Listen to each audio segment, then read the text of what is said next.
Oke. Bismillah. Jadi yang kedua kita ngulas yang namanya bagaimana kita meningkatkan nilai serapan nutrisional. Meningkatkan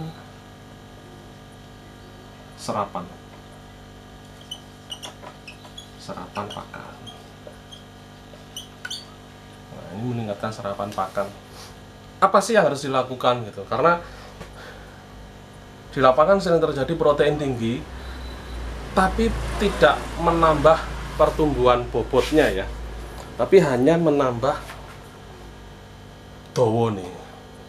Ikan lele dawa mas tapi ndase gede, tubuhnya kecil. Itu sering terjadi.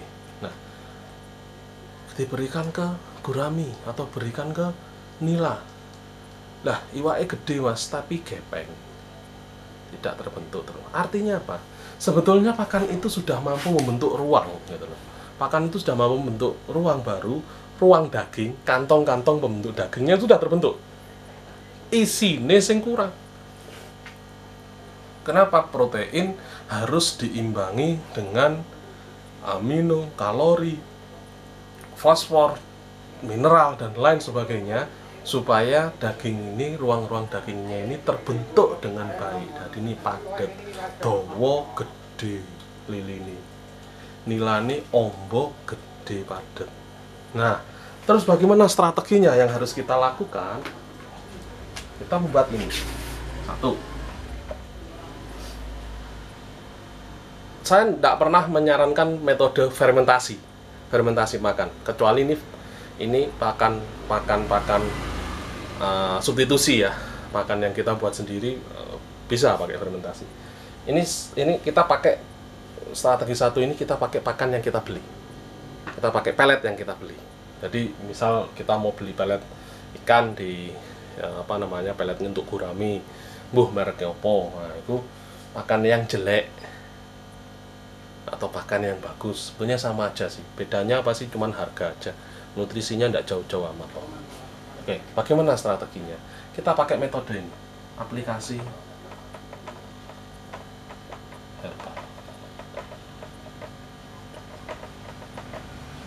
herbal enzim, terus ini plus apa? Plus aplikasi probiotik. Terus plus aplikasi apa? Aplikasi amino. Terus tambah aplikasi apa mana ya? Mineral. Oke. Ini kenapa sih harus ada herbal enzim? Herbal enzim ini aromanya ini sangat menarik bagi ikan. Nah, jadi herbal enzim ini sangat disukai oleh ikan. Aromanya aja. Nah, bahkan ya fungsinya dia mampu membantu menguatkan serapan ikan. Jadi pencernaannya ini semakin kuat, membantu penyerapannya ini menjadi lebih banyak. Dia mampu merangsang ikan ini makan dan menyerap nutrisi lebih banyak. Ini fungsinya herbal enzim. Nah, probiotik, ikan tuh mutlak harus probiotik karena di pencernaan ikan tentunya dalam kondisi konvensional, kondisi petani konvensional, saya tidak menjamin kalau ikannya ini tidak di antibiotik. Mbuh iku nggawe inrofloxacin, mbuh iku nggawe blue copper dan lain sebagainya. Nah, itu pasti airnya di aplikasi itu karena itu tadi sudah kendala patogen dan itu dari awal nebar. Nah, resikonya yang terjadi pencernaannya nutrisi ini tidak terserap sempurna. Loh kok iso mas? Lawang ikan ini kan yo makan tidur pup ya di dalam air, di air yang sama, Seperti kita bayangin kita ini di rumah ya, udara kita apa segala macam ini ya suka banyu ngewambang kabeh wis kepiye. Di situ ada penyakit, ada patogen dan ada antibiotik. Nah, kalau si patogen masuk ke tubuh ikan, ikannya sehat, ikannya kuat, nggak akan menyakiti, nggak akan mampu melemahkan ikan. Yang bahaya antibiotiknya. Antibiotik masuk, semua yang ada di pencernaan ikan, iwak ini gambari piye yo? Ini ya paling yo. Kayaknya senyum deh. Ini pencernaannya. Semua yang ada di sini itu akan mati. Padahal di dalam pencernaan ikan ini banyak probiotik golongan Lactobacillus, Bifidobacillus itu yang bekerja membantu pencernaan ikan ini menyerap nutrisi lebih banyak, dan dia membantu mengurai pakan tadi itu menjadi energi. Nah, kalau tanpa sengaja masuk yang namanya antibiotik masuk, iyo padha wae mateni sing jero kene ya, Pak. Mbak. Bu. No. Akhirnya probiotik yang ada di dalam ikan mati kabeh. Kenapa? Makanya kita masukkan probiotik lagi. Kita gantiin ini yang sudah mati dalam pencernaan ikan ini. Kita gantiin supaya penyerapan nutrisinya tetap. Oke. Nah, amino kenapa harus masuk, Mas? Amino ini sebetulnya dia yang mampu membantu nutrisi-nutrisi itu masuk ke dalam kantong-kantong calon daging ikan, bakal dagingnya ikan tadi, madep bersamaan dengan mineral, bersamaan dengan nutrisi-nutrisi yang lain, karbo dan lain, serat kasar dan lain sebagainya. Ini amino ini seimbang, ini fungsinya vital. Lek orang ono minerale iwake gampang loro, karena mineral ini yang mampu ikan-ikan sisik, dia yang mampu membentuk daya tahan tubuh ikan. Dia yang mampu membentuk kekebalan tubuh. Mineral. Nah, mineral ini penting. Nah, kalau ndak ono mineral, sama halnya tanaman kita tanpa mineral ya letoy. Dawa ukur, gawe gede, ora woh, ora kembang. Iki defisiensi apa, Mas? Ya defisiensi unsur, over N. Sama over protein, aminone ora oleh, minerale ora oleh lele dadi ini gede ndase. Cuman gede kepalanya, badannya kecil. Nah, kalau gurami ombo gede tapi enteng, ndak terbentuk, dagingnya kurang sedikit. Makanya perlu waktu 2 kali lipat dari zaman dulu yang cuma 6 bulan. Setahun baru bisa besar, baru bisa bobot, baru bisa oke. Nah, ini yang terjadi. Jadi kita wajib aplikasi herbal enzim, kita wajib aplikasi probiotik, kita wajib aplikasi amino mineral. Nah, ini diberikan pada saat ikan ini sehat. Kita kenalkan mulai pertama ikan masuk dengan dosis awal. Pada saat awal ikan masuk, kita masukkan dulu 1 sendok teh atau 2 gram per kilo pakan masing-masing. Mulai dari herbal, probiotik, amino, mineral. 2 gram per kilo. Campur air dikit supaya rata, diurap. Dibiarkan. Kalau mau buat pakan sore, pagi tadi kita harus buat. Nah, ini nanti untuk pakan sore. Nah, kalau pakan paginya berarti malam.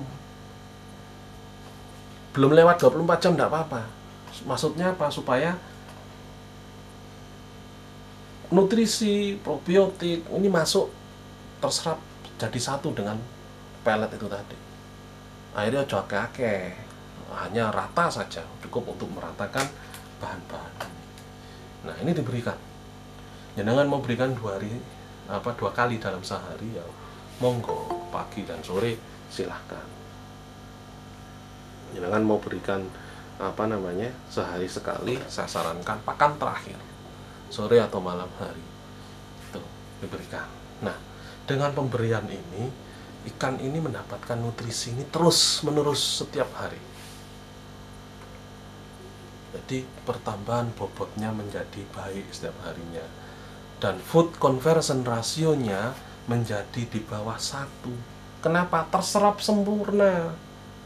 Rata-rata orang-orang food conversion rasionya FCR 1,1.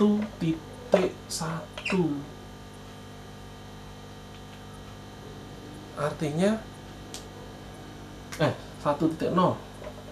Artinya untuk menciptakan daging 1 kilo perlu pakan 1 kilo.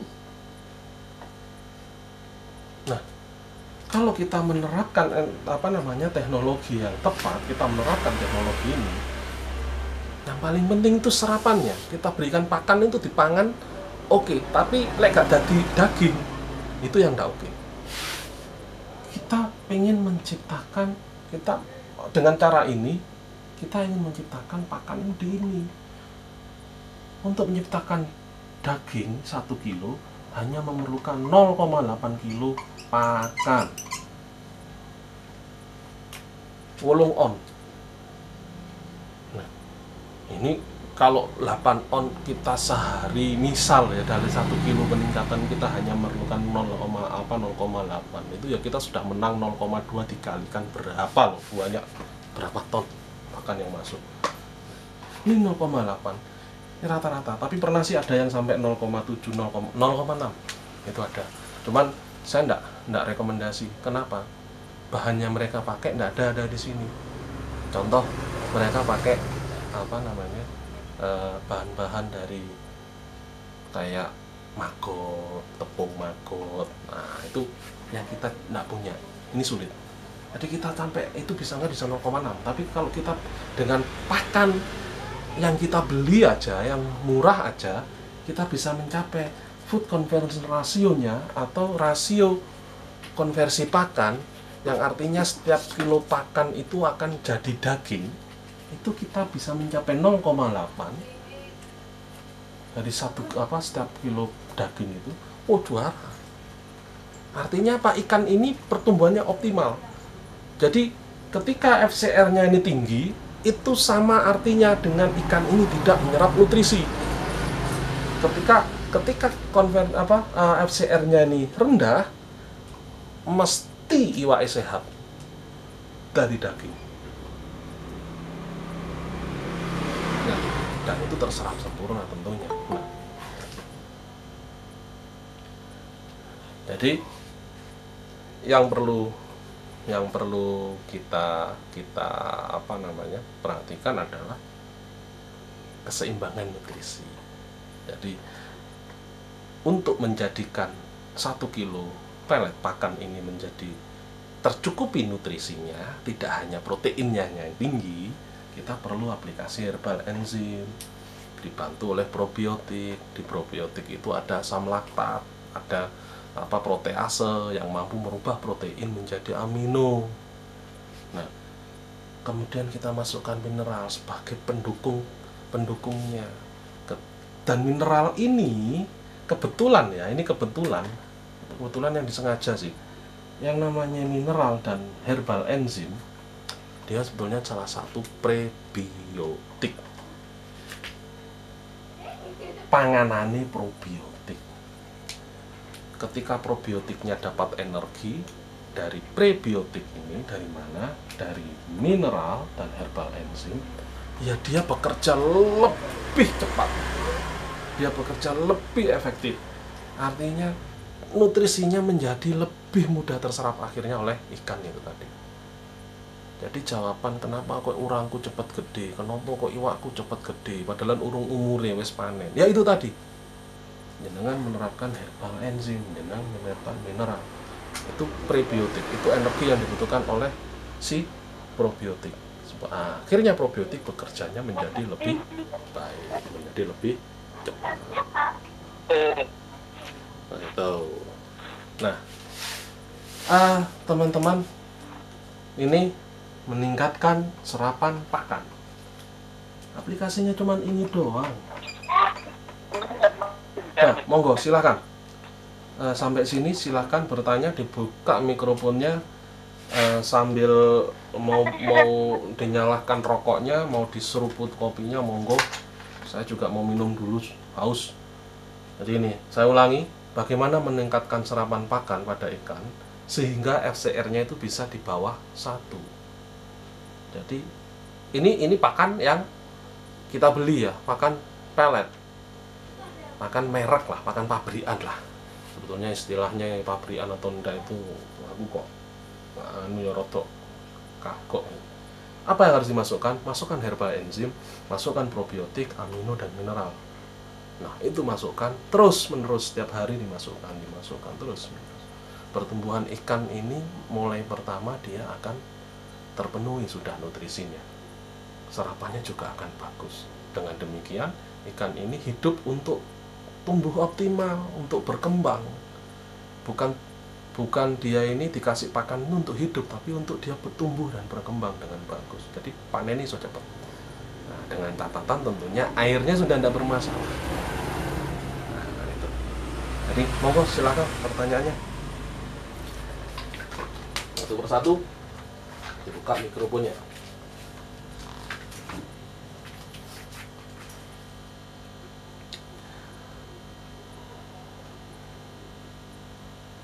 Yakin iki kan sing takok iki. Mas Mahfud, Mas Tony, Mbak Dwi.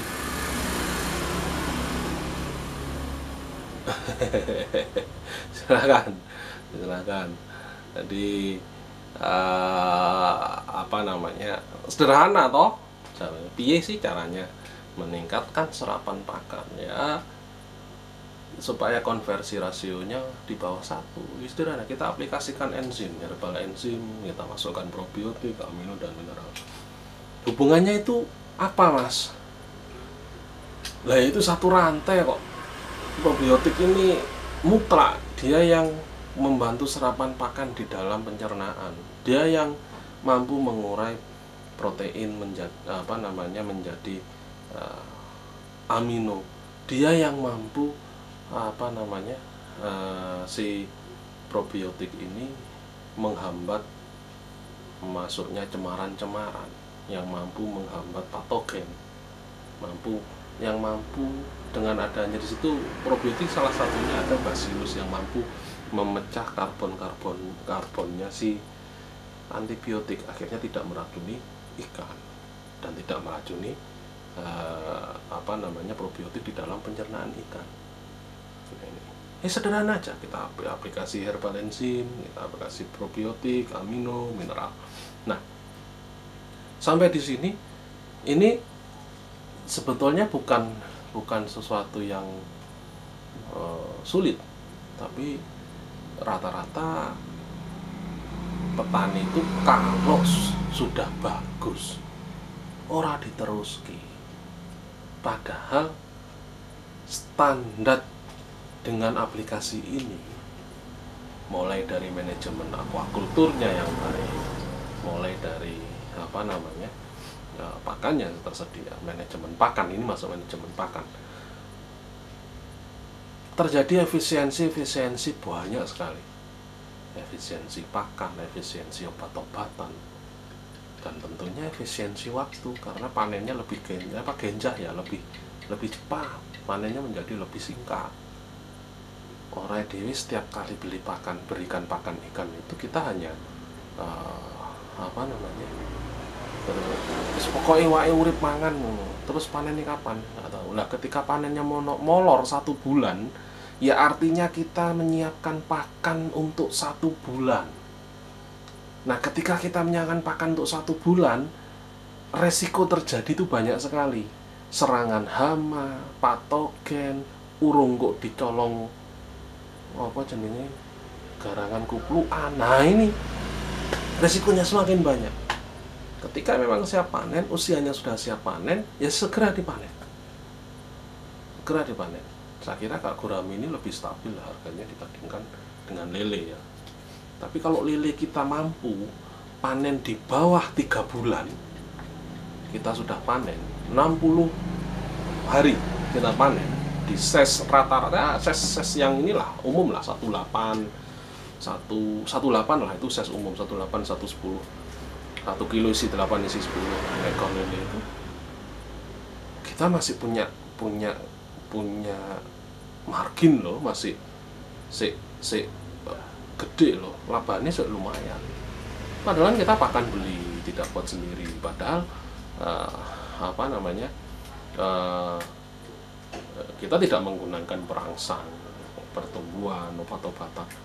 Itu malah terjadi efisiensi di situ. Dan akhirnya panennya maju 1 bulan. Dengan maju 1 bulan, pakane ku yo hemat saulan. Nah, pakan ini, efisiensi pakan inilah yang mampu menambah keuntungan hasil budidaya ikan. Jadi teman-teman perikanan, ayo ditandani banyune sing apik, ditata manajemen banyune sing apik. Ya sebetulnya manajemen yang namanya remediasi aquacultur itu kalau di pertanian disebutnya kantong mikroba, kantong nutrisi. Kita membentuk mikrobiom, kerajaan mikroba ndek jero banyu ndek iwak. Dengan begitu sama halnya kita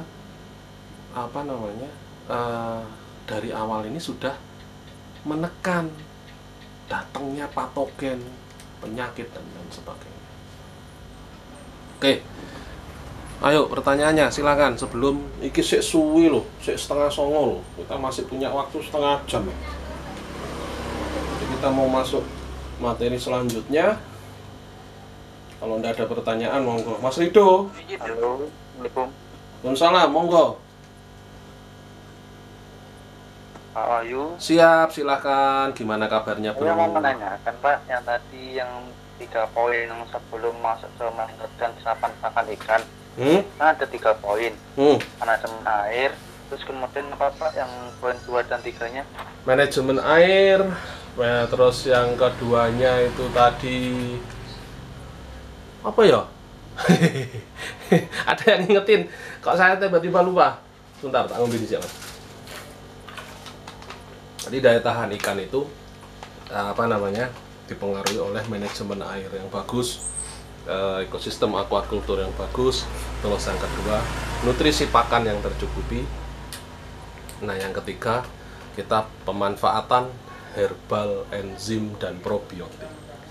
Jadi herbal, enzim dan probiotik itu kalau orang lain menyebutnya aplikasi prebiotik dan probiotik, karena herbal enzim ini sama sebetulnya dengan kita aplikasi prebiotik untuk probiotik.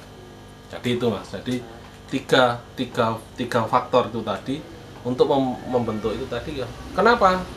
Dengan baiknya ekosistem aquacultur, ekosistem air, podo ae sampean nandur, lek lemai elek, tandurane yo elek. Tapi kalau tanahnya ini keharaannya bagus, air tercukupi, nutrisi dan lain sebagainya, ya tanamanmu tumbuhnya bagus. Di ikan pun itu mutlak air, karena dia hidup di air, makan di air, tidurnya di air, buang pup pun juga di air. Nah, mutlak itu harus bagus dulu. Kolame dhisik, manajemen airnya harus tepat. Yang kedua, ketika manajemen airnya ini tepat, kita perlu pakan yang bernutrisi. Pakan yang bernutrisi sing opo sing larang, tidak. Pakan bernutrisi ini pakan yang stabil, yang balance antara protein, serat kasar, amino, mineral. Ini balance. Jadi kalau terlalu over protein, yang terjadi tidak terisi penuh dagingnya ini. Lek lele gede, kepalanya hanya besar kepalanya saja. Nah, badannya kecil. Kenapa? Badannya wis dawa awake, tapi kenapa kok kecil? Ya itu tadi, pembentuk dagingnya, pemadatnya itu nggak ada. Dia cuma hajar di protein. Nah, tentunya kita perlu keseimbangan. antara protein dan unsur-unsur yang lain. Terakhir kita manfaatkan herbal enzim. Herbal enzim ini aromanya ini bagus, dan herbal enzim ini ada enzim-enzim yang mampu meningkatkan daya tahan tubuh ikan, yang dia mampu dari dalam, dan probiotik ini yang mampu menjaga dia dari serangan patogen, yang tentunya juga membantu daya tahan tubuh ikan dari dalam. Jadi double, kita mau meningkatkan daya tahan tubuh ikan itu dari mana? Dari dalam ikan sendiri dan dari luar ikan itu sendiri. Kayak gitu. Oke? Terjawab? Tapi contohnya tadi masih belum tahu Pak saya herbal enzim itu seperti apa tanamannya, terus mungkin probiotik nanti kita beli di toko apakah ada seperti itu? Ada. Seperti apa? Siap. Kita bisa cari di toko terdekat gitu Pak. Herbal enzim itu sebetulnya kalau mau beli ada, itu bisa itu hubungi nomor agen di di deskripsi nanti saya di deskripsinya YouTube ada ya. Itu ada Mas Mustafa, ada Mas Khairi, Mas Farid, itu ada itu herbal enzim. Tapi kalau jenengan itu apa sih sebetulnya racikan jamu-jamuan kok, isine ku kunir, jahe, kemana ya, bawang putih. Ya memang kita proses sedemikian rupa supaya tidak hanya mendapatkan enzim tapi juga mendapatkan energi, tambahan energi. Nah, kalau probiotik banyak probiotik, cuman yang paling penting adalah dari itu semua probiotik ini hidup. Mas, probiotik apa Mas? Ya bisa nanti dihubungi agen-agen saya, itu bisa. Tapi kalau di pasaran saya tidak nyarankan jenengan pakai produk E4, jenengan pakai produk apa segala macam, enggak. Sampean moro ae jenenge probiotik cap Indomaret Mas, atau cap Alfamart. Yakult sama Kalpiko.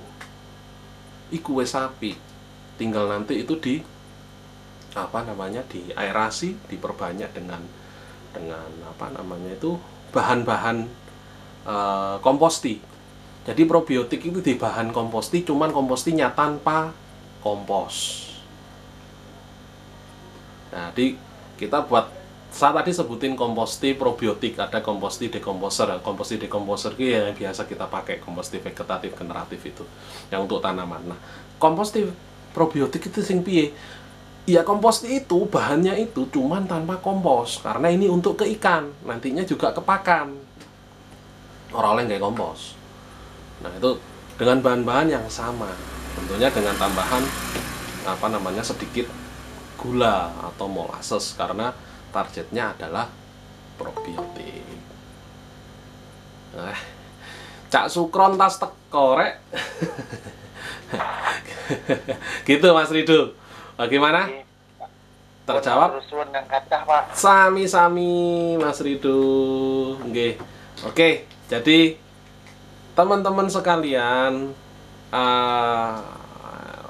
kita sudah masuk materi yang kedua, yaitu meningkatkan serapan pakan ikan. Bagaimana kita mendapatkan FCR di bawah 1, yang artinya pakan ini meningkatkan efisiensinya dan efektivitasnya. Ya kita aplikasikan herbal enzim, probiotik, amino, dan mineral. Nah, ini seimbang, pakan kayak kudu seimbang. Nah, ketika pakannya ini seimbang dan probiotik yang membantu tingkat serapan ini masuk, dan di situ ada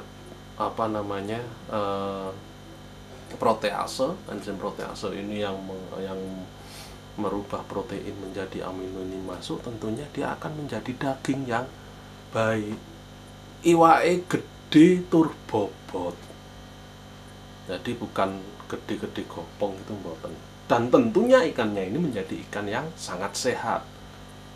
Nah, banyak teman-teman waktu aplikasi-aplikasi yang saya cerita di Bangil ya, Sidoarjo, karena memang tempat kami saat itu belajar dan meneliti, sekaligus meneliti di situ. Jadi, dan skalanya lumayan gede, ada sekitar 40-an hektar tambang. Nah, itu kesempatan kami belajar, itu kami bisa cerita. Nah, ketika ikan panen yang dari aplikasi metode Bunkenessen ini, metode probiotik amino mineral herban ini, dibandingkan dengan ikan yang konvensional yang dengan full antibiotik, beda sekali. Di freezer, dibekukan, setelah itu disiram air. Yang di freezer itu dagingnya rontok, Mas. Aroma tanahnya kuat, iwaknya mambu lemah. Nah, yang dengan metode Bunkenessen tidak rontok dagingnya, utuh, iwaknya gede-gede. Insya Allah nanti coba saya kumpulin video-video dan foto-foto waktu kami di penelitian di Bangil, itu yang penuh perjuangan ya. Itu saya sama Kaji Dike itu luar biasa, itu jelungup sampai boyoen, sampai tapi luar biasa sekali itu ilmunya yang akhirnya bisa dibagikan sekarang. Jadi tetap kearifan lokal yang menjadi penentu kesuksesan berbudidaya. Jadi bukan kimia, tetap organik. Padahal saya tidak bilang, ini liwakmu tak organik, no, tidak. Ternyata ikannya organik dewe. Sama dengan jagungnya Mbak Dwi, organik dewe. Sama dengan sawinya ya Mbak ya, organik dewe. Nah, kalau organik tentunya rendemennya tinggi, tentunya usianya menjadi lebih panjang budidayanya, umurnya, tentunya lebih sehat, tentunya bebas residu, dan tentunya menjaga lingkungan. Semakin subur, semakin kita berbudidaya di situ, semakin subur tanahnya. Semakin kita menebar ikan di situ, banyune semakin apik. Sama halnya di pertanian, kita bertani semakin hari semakin subur dengan teknologi yang ramah lingkungan, kearifan lokal. Oke, sambil saya tunggu pertanyaan untuk di materi kedua ini, kita persiapan untuk masuk materi ketiga. Sambil saya mau izin untuk ganti baterai kamera. Monggo kopi ini diunjuk, iklannya silahkan masuk. Mas Mahfud silahkan, Mas Tony piye kabari, Pak Arif, Kang Ason, Mbak Dwi. Beli Dewa, gimana kabarnya?